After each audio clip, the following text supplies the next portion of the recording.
దేవుని నామానికి మహిమ కలుగును గాక. ప్రియ దేవుని బిడ్డలారా, ప్రతి ఉదయకాలం ఈ దినం దేవుని వాగ్దానం చూస్తున్న ప్రియ దేవుని బిడ్డలందరూ ప్రత్యేకమైన వందనాలు.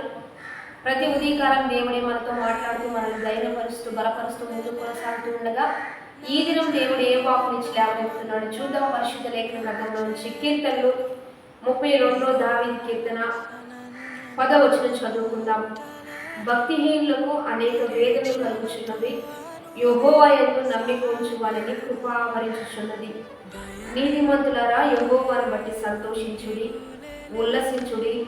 యథార్థ హృదయులారా, మీరందరూ ఆనందగానము చేయుడి.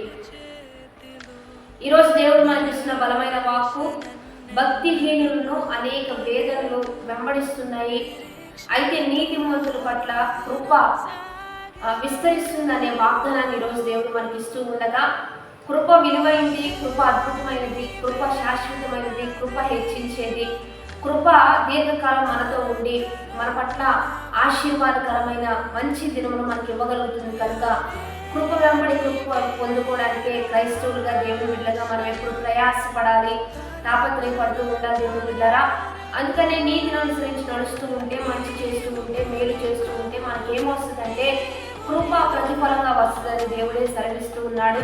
అందుకనే మనకు తోచినట్టు చేయక, నచ్చినట్లుగా నడవగా, దేవుని చిత్త ప్రకారంగానే, దేవుని ఉద్దేశం ప్రకారంగానే మనం నడుస్తూ ఉంటే, ఆయన యందు భయభక్తులు కలిగి ముందుకు కొనసాగుతూ ఉంటే మనం ఉల్లసించి సంతోషించే మంచి దినాలను, మంచి గడియలను, మంచి సంవత్సరాలను దేవుడు మనకు అనుగ్రహిస్తాడు.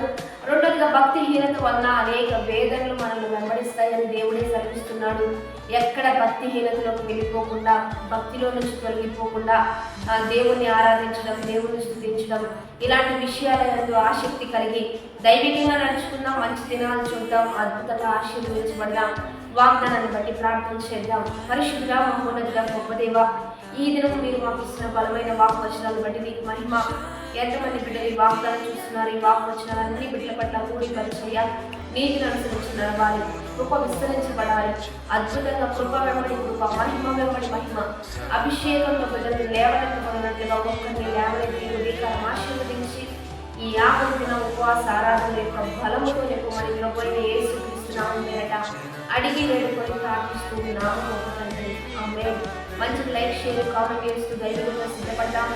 50 దిన ఉపవాస ఆరాధన జరుగుతుంది దేవుని ద్వారా. మీరందరూ కలుసుకోండి, మనందరం కలిసి దేవుని స్తుతిద్దాం. ఈ దినము 6వ ఉపవాస ఆరాధన ఖచ్చితంగా జేపీ మినిస్ట్రీస్ యొక్క చర్చి ప్రాంగణంలో మీరందరూ కలుసుకుంటూ ఉండగా దేవుడు మనకు విడుదలను ఇవ్వబోతున్నాడు, గొప్ప కార్యాలు చేయబోతున్నాడు. ఆమేన్.